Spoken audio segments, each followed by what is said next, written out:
Hello, everyone. This is Sir Parnell Stevenson. If you are a K through 12 educator curious about teaching in higher education or working with adult learners, this podcast is for you.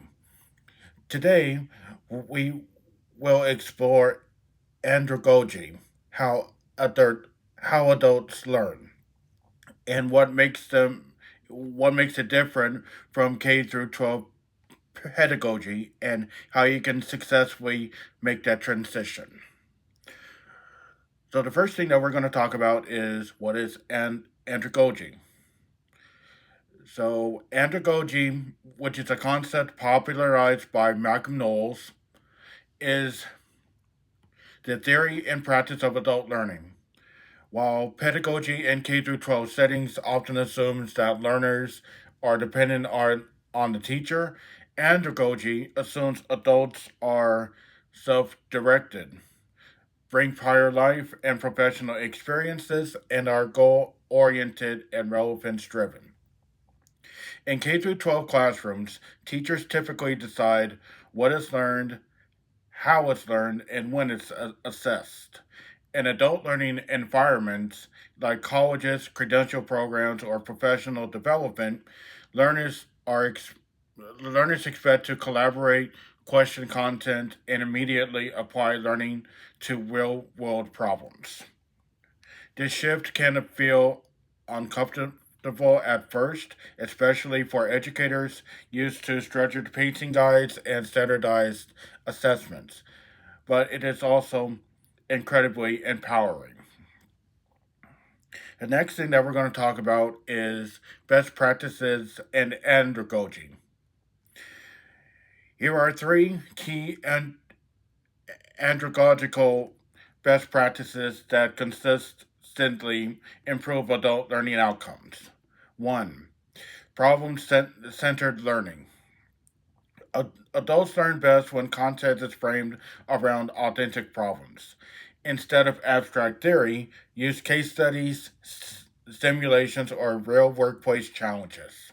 For example, asking graduate students to design a policy brief or analyze a leadership dilemma immediately increases engagement and relevance. Second,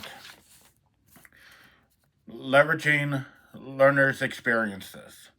Adult learners bring a wealth of professional and personal knowledge. Effective instructors act as facilitators, inviting discussion, peer teaching, and reflection. This aligns closely with social constructivist theories such as Vygotsky's, where knowledge is co created. And last but not least, autonomy and choice. Providing options in assignments, readings, or project formats support learners' need for independence. Choice increases the motivation and encourages deeper ownership of learning. The next thing that we're going to talk about is success stories in adult learning. One powerful example of andragogy in action is cohort based graduate programs for working professionals. In these settings, students collaborate across disciplines, apply theory directly to their workplaces, and reflect critically on practice.